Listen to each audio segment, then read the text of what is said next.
Assalamualaikum warahmatullahi wabarakatuh. Halo teman-teman. Selamat datang di modul belajar biologi, struktur dan fungsi sel penyusun jaringan pada tumbuhan dan hewan. Perkenalkan, nama saya Alisa Apila. Saya mahasiswa semester 2 dari Universitas Mataram dengan program studi pendidikan biologi, Fakultas Keguruan dan Ilmu Pendidikan Universitas Mataram. Baik, kita harus mempelajari terlebih dahulu tentang sel. Sebelum kita masuk ke materi tentang jaringan tumbuhan dan jaringan hewan, kita harus mengetahui terlebih dahulu apa itu sel. Sel adalah unit terkecil yang menyusun pada tubuh makhluk hidup. Di dalam sel terdapat berbagai macam struktur sel. Ada sitoplasma, ada mitokondria, ada badan Golgi, ada retikulum endoplasma, ada risosom, ada membran sel. Pada saat hari Minggu, saya selalu membantu ibu saya berkebun di halaman rumah.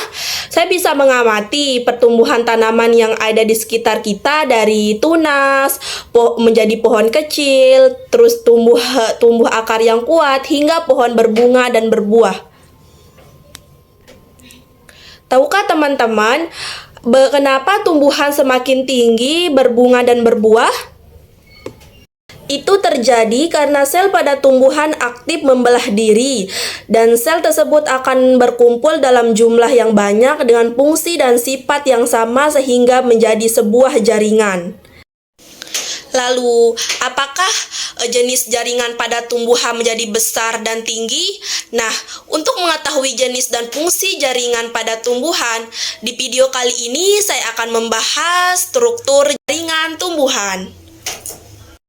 Jadi, jaringan tumbuhan adalah kumpulan sel yang mempunyai bentuk, struktur, dan fungsi yang sama pada tumbuhan. Berdasarkan tipe dan fungsi jaringan pada tumbuhan terbagi menjadi dua. Yang pertama, jaringan meristem dan jaringan dewasa.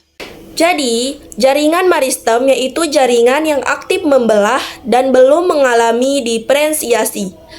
Jadi, jaringan meristem memiliki dinding sel yang tipis, terus nukleus yang berukuran besar, mengandung sitoplasma yang padat dan vakuola yang kecil, dan hampir tidak ada, dan selnya tidak menyimpan cadangan makanan. Berdasarkan asalnya, jaringan meristem pada tumbuhan terdiri dari meristem primer dan meristem sekunder.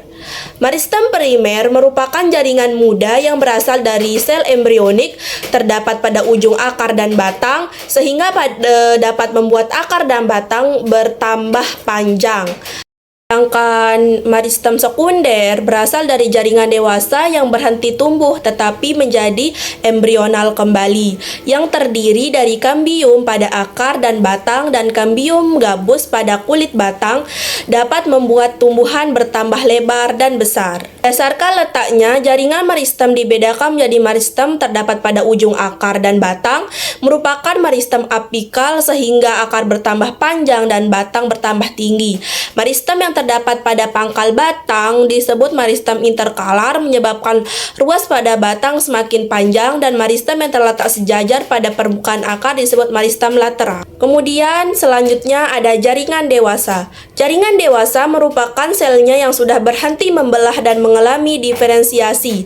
Jaringan dewasa ini memiliki ukuran sel yang sangat relatif besar, memiliki ruang antar sel, memiliki dinding sel mengalami penebalan, dan vakuolanya berukuran besar dan sitoplasmanya sedikit. Berdasarkan fungsinya, jaringan dewasa dibedakan menjadi 4 jenis, yaitu jaringan pelindung yang terdiri dari epidermis dan jaringan gabus. Terus kemudian yang kedua ada jaringan dasar yang terdiri dari jaringan parenkim, dan yang ketiga jaringan penguat berupa jaringan kolinkim dan sklerenkim. Kemudian yang keempat ada jaringan pengangkut terdiri dari xilem dan floem. Yang pertama ada jaringan pelindung atau jaringan epidermis. Jaringan ini terletak paling luar menutupi permukaan tubuh tumbuhan, terdiri atas satu lapisan sel yang tersusun rapat. Selnya merupakan sel hidup yang tanpa klorofil, yang berfungsi sebagai pelindung dan menyerap air dan mineral. Kemudian yang kedua ada jaringan dasar. Jaringan dasar yang pertama adalah jaringan parenkim. Jaringan ini memiliki dinding sel dan sitoplasma dan vakuola. Jaringan parenkim terletak pada hampir di semua tubuh tumbuhan yang memiliki sel penyusun renggang. Terdapat ruang antar sel yang berguna untuk pertukaran gas. Dinding selnya tipis, vakuolanya besar untuk cadangan makanan. Selnya terbentuk segi banyak atau polihedral. Kemudian yang ketiga ada jaringan penguat atau jaringan kolinkim. Jaringan kolinkim merupakan organ penguat pada tumbuhan yang masih aktif membelah. Terdapat pada akar, batang, daun, bunga, dan buah yang terkena cahaya matahari.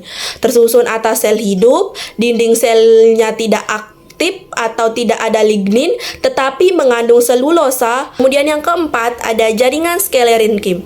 Jaringan penguat pada organ tumbuhan yang telah berhenti membelah dan tidak mengalami pertumbuhan. Terjadi pembelahan merata di seluruh dinding sel yang merupakan sel mati.